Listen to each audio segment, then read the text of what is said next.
Assalomu alaykum. Bugun biz 9-sinf adabiyot darsligidan Boburning g'azalidan parcha eshitamiz. Faxriddin Muhammad Bobur buyuk sarkarda, shoir va davlat asoschisi, Hindistonga qudratli imperiyaga asos solgan. Tug'ilgan yili 1438-yil Andijon, vafot etgan yili 1530-yil. Mashhur asari Boburnoma.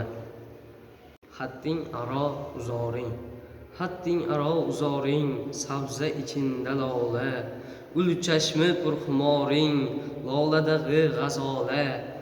Barcha parilar ey jon, girdingda zoru hayron, go'yo erur namoyon, oy tegrasida hola.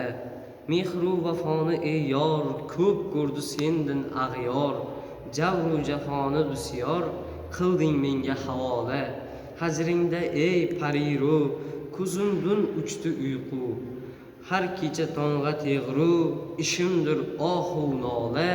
100 sahifasida xatlar, yoshdinki har taraf bor, ishqingda Bobur aylar, bu nav 100 risola.